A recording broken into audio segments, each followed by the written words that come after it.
नमस्कार साथियों, आज हम लोग 3D ज्योमेट्री में आगे के क्वेश्चन करेंगे बेसिक कंसेप्ट में। और पिछली बार भी आपने क्वेश्चन करे थे, उन्हीं को ही कंटिन्यू करेंगे। आगे जाके फिर आप पे लाइन आएगी, फिर प्लेन आएगा। तो जैसे कि आप पे 3D ज्योमेट्री में पहला क्वेश्चन जो है वो कुछ ऐसा है। आपसे कहना चाह रहा है पहला क्वेश्चन कि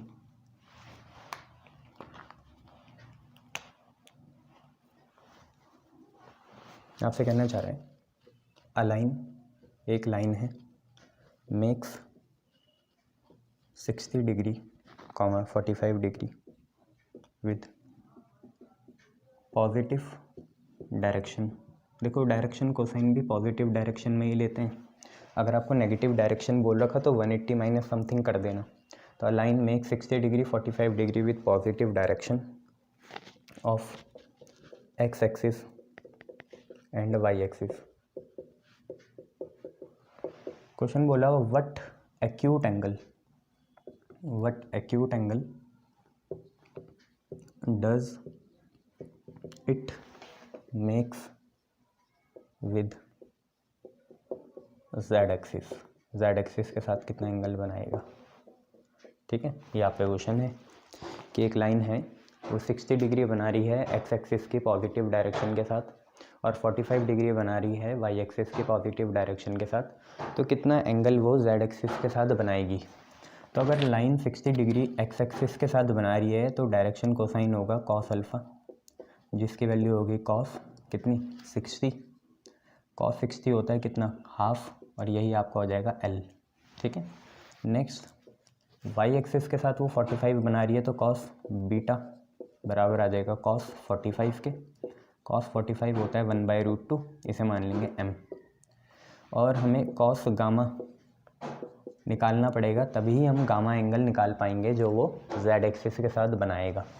हम जानते हैं कि cos square alpha plus cos square beta plus cos square gamma कितने के बराबर होता है, 1 के बराबर होता है। कॉस स्क्वायर अल्फ़ा अगर हम देखें तो 1/2 का स्क्वायर लेना पड़ेगा। कॉस स्क्वायर बीटा देखें तो 1/√2 का स्क्वायर लेना पड़ेगा। और कॉस स्क्वायर गामा यहाँ पे ऐसे ही रहने दीजिए, बराबर कितने के 1 के। 1/2 का स्क्वायर होगा 1/4, 1/√2 का स्क्वायर होगा 1/2। ठीक है, और यहाँ है बच्चे कॉस स्क्वायर गामा बराबर कितने के 1 के। अगर आपको कॉस स्क्वायर गामा निकालना है तो ये 1/4 और 1/2 को उस 1 के पास ले जाना पड़ेगा। तो कॉस स्क्वायर गामा की वैल्यू आ जाएगी 1 माइनस 1/4 प्लस 1/2। ठीक है, ये दोनों ब्रैकेट में आ गई। ठीक है, दोनों में माइनस आएगा तो मैंने माइनस कॉमन ले लिया। एलसीएम करेंगे तो 1 माइनस इनका एलसीएम आएगा 4, 4 1 जा 4, 2 2 जा 4, तो यहाँ पे 2 आ जाएगा, है ना। तो ये आएगा 1 माइनस 3/4। एलसीएम लेंगे 4 माइनस 3 1/4। तो कॉस स्क्वायर गामा की वैल्यू आई कितनी 1/4, कॉस गामा की वैल्यू आई प्लस माइनस 1/2। ठीक है, आप रूट कर देंगे, ये आएगी। तो कॉस की वैल्यू 1/2 कहाँ होती है बेटा, दो जगह होती है। कॉस की वैल्यू प्लस 1/2 और माइनस 1/2 दो है ना। प्लस 1/2 तो कॉस की वैल्यू 60 डिग्री में होती है और माइनस 1/2 होती है 120 डिग्री में। तो उन्होंने बोला है एक्यूट एंगल निकालना है। एक्यूट एंगल तो एक ही है 60 डिग्री, तो गामा की वैल्यू 60 डिग्री या π/3 हो जाएगी। ठीक है, गामा की वैल्यू 60 डिग्री या π/3 हो जाएगी। तो ये आपका क्वेश्चन हुआ बच्चे। ठीक है, गामा की वैल्यू 60 डिग्री या π/3 हो जाएगी। ठीक है, चलिए नेक्स्ट करते हैं बच्चे। नेक्स्ट क्वेश्चन हमें बोल रहा है कि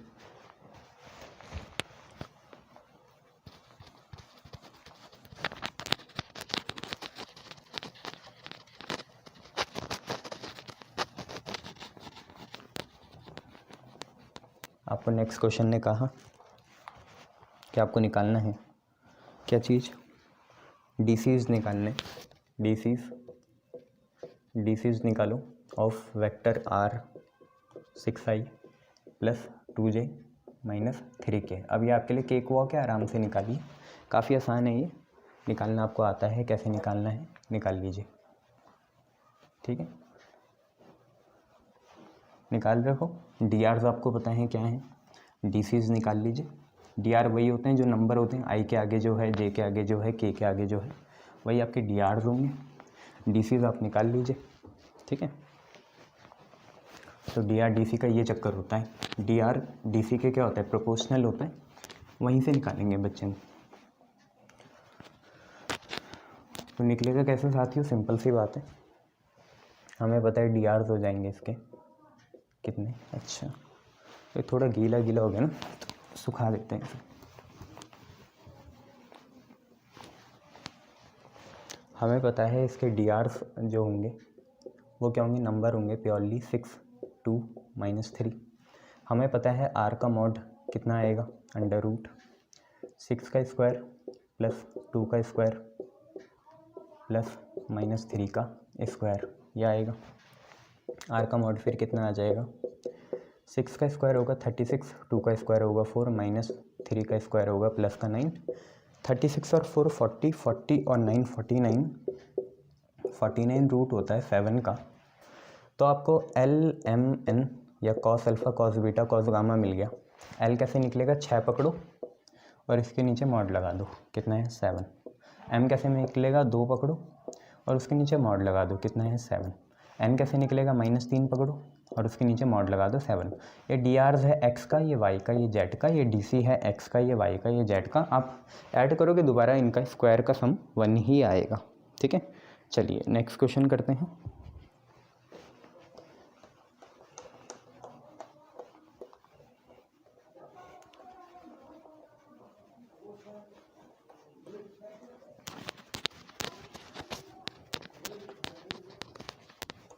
नेक्स्ट क्वेश्चन बच्चे आप पे हैं, find DCs of line segment, find DCs of line segment joining the points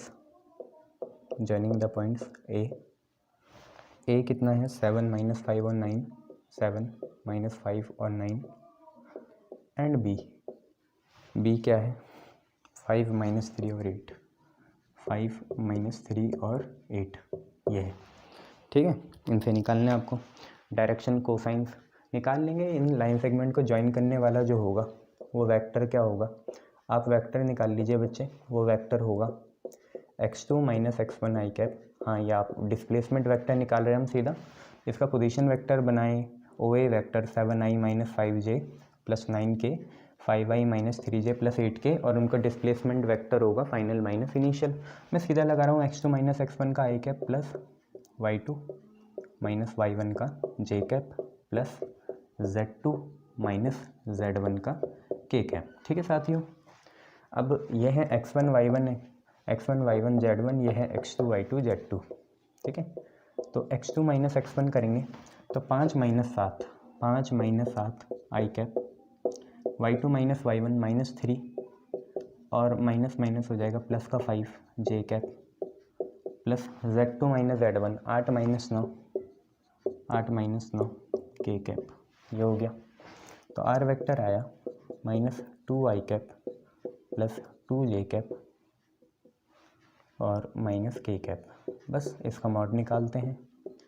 r का मॉड कितना आएगा, -2 का स्क्वायर बेटा 4 प्लस 2 का स्क्वायर भी 4 -1 का स्क्वायर 1, 4 और 4 8 और 1 9, 9 का रूट आ गया 3। तो हम DCs निकाल लेते हैं। DCs आपको पता है, पहला लिखा कितना -2, उसके नीचे लगा दिया मॉड 3, फिर लिखा +2, उसके नीचे लगा दिया मॉड 3, फिर लिखा -1, उसके नीचे लगा दिया मॉड 3। ये आपका आंसर हो जाएगा। क्लियर इतना, देख लीजिए आंसर कैसे निकाला। आगे बढ़ते हैं फिर। Clear, good. चलिए नेक्स्ट देखते हैं।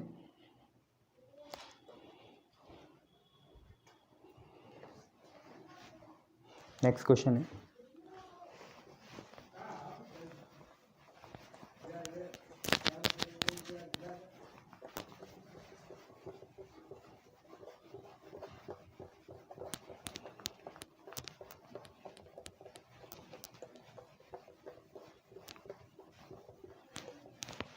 आपका नेक्स्ट क्वेश्चन है कि find the angles, find the angles made by vector क्या है, made by vector r is equal to i plus j minus k with coordinate axis के साथ ये वेक्टर कितना एंगल बनाएगा। ठीक है, कोऑर्डिनेट एक्सिस बच्चों 3 ही होती है, x, y और z।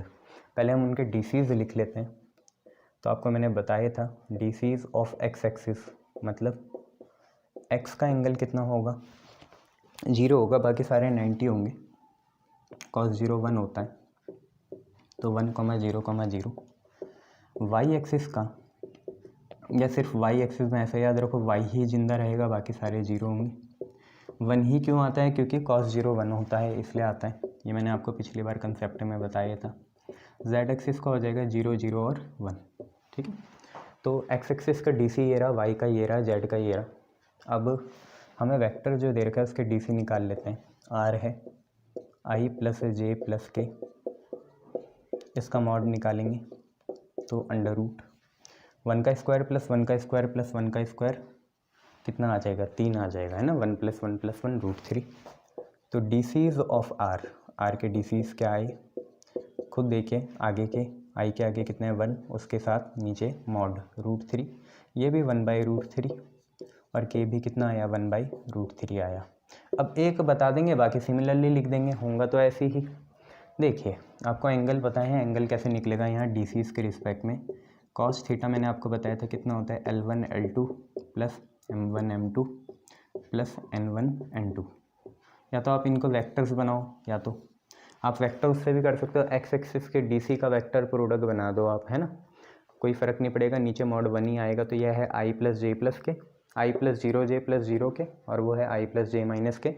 डॉट प्रोडक्ट से निकाल लो, आई डॉट आपको पता नहीं कैसे निकलेगा डॉट प्रोडक्ट से, a dot b is equal to mod b cos theta. नहीं तो ये लगाओ, डीसीज लगाओ, तो मैं ये मान लेता हूँ, बाकी सिमिलरली कर लेंगे क्योंकि ये सब सिमेट्रिक हैं। देखो 1 0 0 0 1 0 0 0 1। तो let r makes alpha with, alpha क्या है, एंगल है। R makes alpha with x axis के साथ अल्फ़ा बनाएगी। तो आप ये देखिए L1 M1 N1 कितने हैं, ये रहे बच्चे 1/√3 1/√3 1/√3, और L2 M2 N2 कितने हैं, L2 M2 N2 होंगे किसके, एक्स एक्सिस के कितने हैं 1, 0, 0। लगाते हैं कॉस थीटा बराबर L1 L2 1/√3 × 1 1/√3 × 1 plus N1 N2, यहाँ पे M1 M2, M1 है 1/√3, M2 है 0, प्लस N1 N2, यहाँ पे है 1/√3, यहाँ पे है 0, ये 0 आप पे आ गया 1/√3। और थीटा की वैल्यू, थीटा क्या आपने अल्फ़ा माना था ना, तो अल्फ़ा की वैल्यू आ गई कॉस इनवर्स ऑफ 1/√3। सिमिलरली आपको पता ही है कन्वेंशन, हम अल्फ़ा एक्स का एंगल लेते हैं, बीटा वाई का लेते हैं और गामा जेड का लेते हैं। तो अगर यहाँ पे ऑब्वियसली अगर वाई एक्सिस के साथ देखते हैं तो this into 0 plus this into 1 plus this into 0 आता, और अगर जेड एक्सिस के साथ देखते हैं तो दिस इंटू 0 और दिस इंटू 1 आता। तो यही 1/√3, यही बीटा के बराबर है, यही गामा के बराबर है, तीनों एंगल क्या होंगे, सेम होंगे। यही आपका आंसर हो गया। एंगल्स हमने निकाल दिए, तीनों ही एंगल कितने हैं, कॉस इनवर्स 1/√3 है। ठीक है, चलिए आगे बढ़ते हैं, नेक्स्ट क्वेश्चन देखते हैं। ठीक है,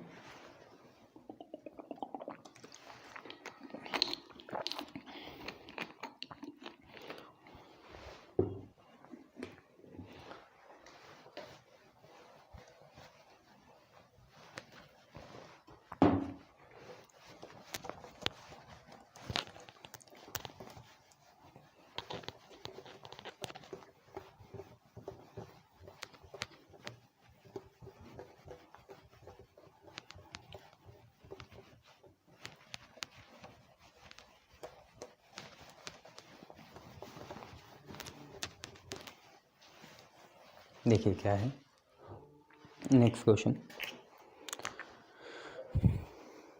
आपका क्वेश्चन है find find angle between lines whose DRs are 3, 2, -6 and 1, 2, 2।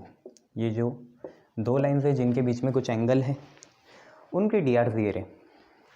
तो आप ये देखिए, पहली चीज़ हमें एंगल बनाना है, लाइन्स के बीच बताना है जिनके DRs दिए रहे।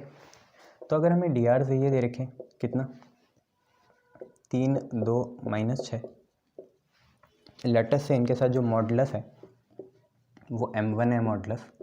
मॉडुलस कितना होगा 3 का स्क्वायर 9, 2 का स्क्वायर 4, -6 का स्क्वायर 36 है ना। 3 का स्क्वायर 9, 2 का square 4 and what is -6 raise to the power 2 is this 36, 49 का रूट कितना आ गया 7 आ गया। तो हम यहीं की DCs निकाल लेंगे जिन्हें हम बोलेंगे L1, M1 और N1 है ना।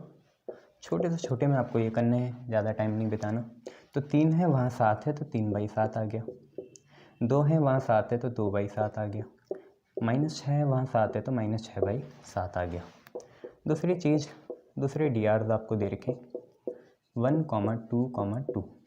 अगर इनका मॉड्यूलस M2 होता है तो वो कितने के बराबर आ गया 1 का स्क्वायर 1, 2 का स्क्वायर 4, 2 का स्क्वायर 4, 4 और 4 8 और 1 9, 9 का रूट 3।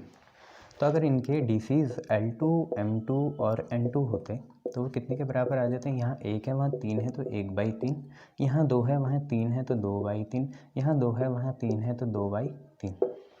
तो अगर इनके बीच में थीटा एंगल होता तो आपको रिलेशन पता है cos थीटा होता है दो वेक्टर्स के बीच, दो लाइंस के बीच या दो आपके पॉइंट्स के बीच का जो एंगल है थीटा वो होता है L1 L2 plus M1 M2 plus N1 N2, ये होता है। तो cos थीटा कितना है देखिए, यहाँ से L1 कितना है 3/7 है और यहाँ पे 1/3 है तो 3/7 इंटू 1/3 प्लस M1 कितना है 2/7 है और M2 कितना है 2/3 है। N1 N1 कितना है -6/7 और N2 कितना है बच्चे 2/3 है। मैं चाहूँगा आप लालच में ना पड़ के 3 से 3 ना काटें, 3 से 6 ना काटें, सबका एलसीएम 21 आएगा। देखिए आप, सबका एलसीएम 7 3 जा 21, 7 3 जा 21, 7 3 जा 21 आएगा। 3 1 जा 3 आया प्लस 2 2 जा 4 आया, 6 2 जा 12 आया। 4 और 3 बेटा होता है 7, 7 और -12, -5/21 आ गया, -5/21। 4 और 3 7, 7 -12 -5/21। थीटा की वैल्यू आ गई cos इनवर्स ऑफ, हाँ आप ऐसे छोड़ दीजिए, अगर आप पे कैल्सी है तो साइंटिफिक एंगल निकाल लीजिए। तो cos इनवर्स -5/21 आपका आंसर हो जाएगा। क्लियर है इतना? चेक करिए cos इनवर्स -5/21 आ रहा है या नहीं आ रहा है, देखिए। चलिए नेक्स्ट करते हैं,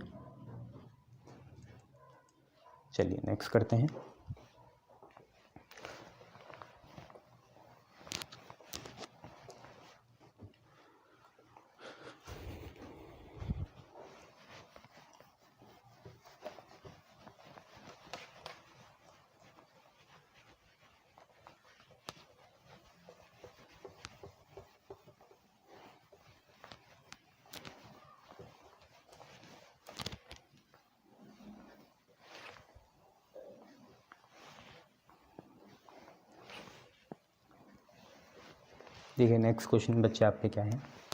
क्वेश्चन है find angle between vectors, angle निकालना है वेक्टर्स के बीच में।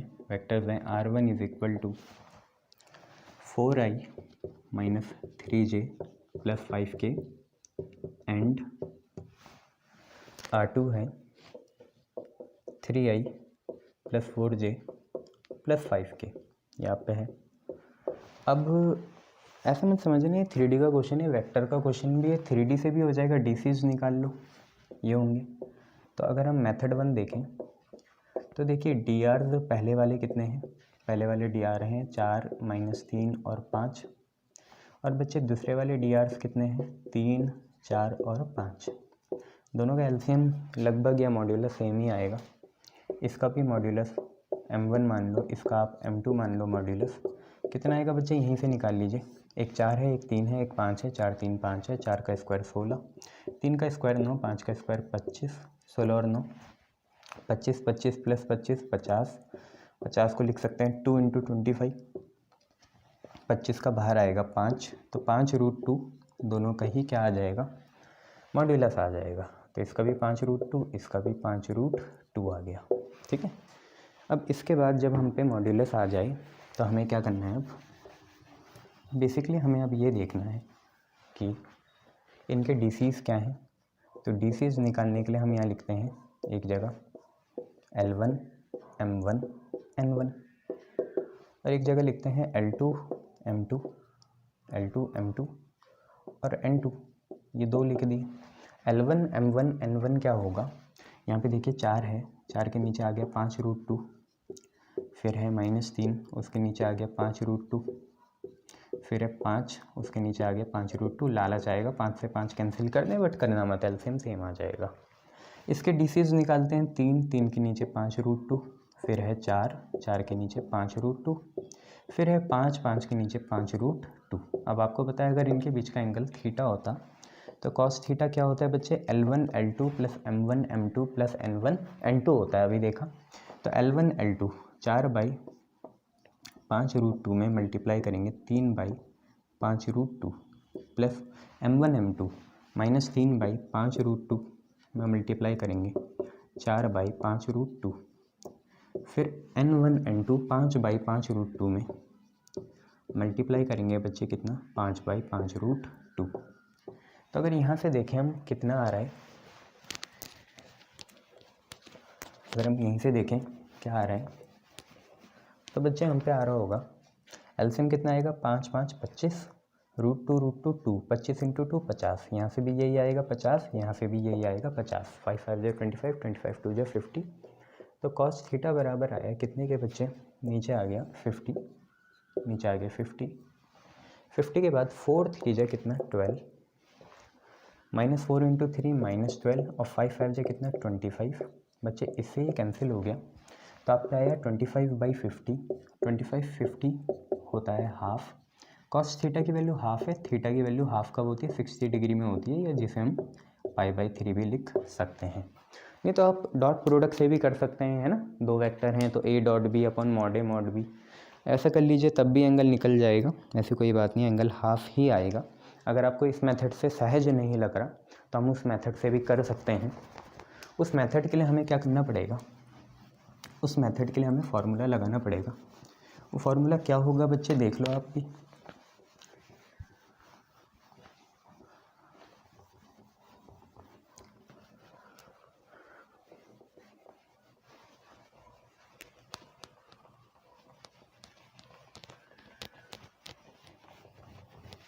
आप डाल दीजिए मेथड नंबर 2 अपनी कॉपी में, और वो आपको पता है डॉट प्रोडक्ट वाला ये मेथड नंबर 2। उसमें करना कुछ नहीं है, पहला वेक्टर लिखना है। पहला वेक्टर बच्चे कितना है, पहला वेक्टर है आप पे R1 = 4i - 3j + 5k, और दूसरा वेक्टर है R2 जो कि बराबर है 3i + 4j + 5k। आपको पता है अगर हम डॉट प्रोडक्ट लगाते हैं तो R1 डॉट R2 बराबर होगा mod of R1 mod of R2, ऊपर वेक्टर लगा देना, in cos of the angle between them. तो कॉस थीटा की वैल्यू कितनी आ जाएगी बच्चे, R1 dot R2 upon mod R1 और mod R2, वेक्टर लगा लीजिएगा प्लीज़। तो कॉस थीटा की वैल्यू कितनी आएगी, आप देखिए R1 डॉट R2 मतलब 4i - 3j + 5k का डॉट करना है बच्चे किसके साथ, 3i + 4j + 5k के साथ, और नीचे दोनों के मॉड लिखने हैं। आपको पता है दोनों का मॉड ही 5√2 आया था। हाँ, ये आपको यहाँ पे करना पड़ेगा, मेरे को पता है यही होगा। देखो आई से मल्टीप्लाई करते हैं डॉट में, तो 4 3 कितना 12, जे से 4 × -3 -12, के से 5 5 जो 25, नीचे बना 5 5 जो 25 और √2 2 25 2 जो 50, इससे ये कैंसिल हुआ। 25/50 मतलब हाफ, थीटा की वैल्यू दोबारा 60 या π/3 आ जाए। ठीक है, तो अपने को बांध के मत रखो कि ये सिर्फ 3D में होगा, ये कैसे भी हो सकता है। ठीक है, ये चीज़ है बच्चे, समझ में आई, गुड, देख लीजिए, आगे बढ़ते हैं फिर।